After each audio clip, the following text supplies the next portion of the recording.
Señora diputada.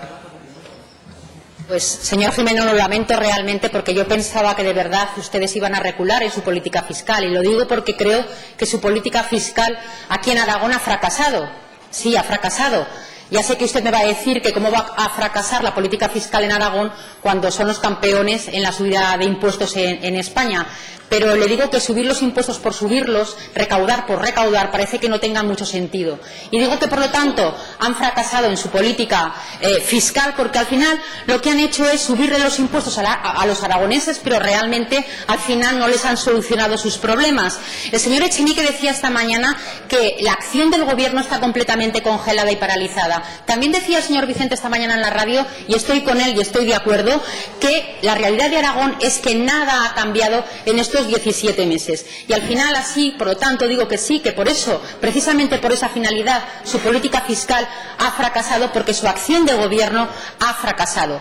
Esto ha pasado en el año 2016, pero ¿qué ha pasado en el 2017? ¿Qué va a pasar en el 2017? Pues yo creo que la situación se va a ver empeorada notablemente en el 2017, entre otras cosas porque seguimos asistiendo al espectáculo lamentable que está dando la izquierda en esta comunidad autónoma sin tener unos presupuestos ni desde luego preverlos en los próximos meses y desde luego, como decía mi abuela al final, los unos por los otros, la casa sin barrer. Seguimos, por lo tanto, sin presupuestos, y estos presupuestos van a hacer que ni tengamos medidas para paliar la pobreza energética, ni haya medidas para acabar con la emergencia social, ni haya medidas para crear empleo, ni haya medidas para activar la economía, y por lo tanto esa paralización que va a suponer la prórroga le va a suponer a usted un ahorro que usted podría destinar a bajar los impuestos a los aragoneses.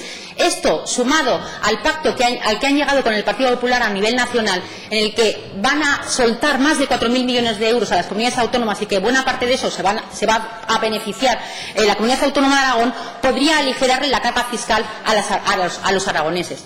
Aligerarles la carga fiscal a esas empresas a las que les están poniendo palos en las ruedas, aligerarles la carga fiscal a esas familias de clase media que pronto serán de clase baja en vez de clase media, aligerarles la carga fiscal a esas familias que lo siguen pasando mal y que este Gobierno ha sido incapaz de ponerle freno. Bajarle los impuestos, en definitiva, a los aragoneses, creo que se lo pueden permitir en el año 2017 porque hay margen de maniobra, precisamente porque la prórroga lo que nos va a llevar, además de la paralización y a la inactividad de este Gobierno, es a un ahorro que se lo podrían destinar y dirigir precisamente para que no tengamos que tener en España ciudadanos de primera y aragoneses de segunda.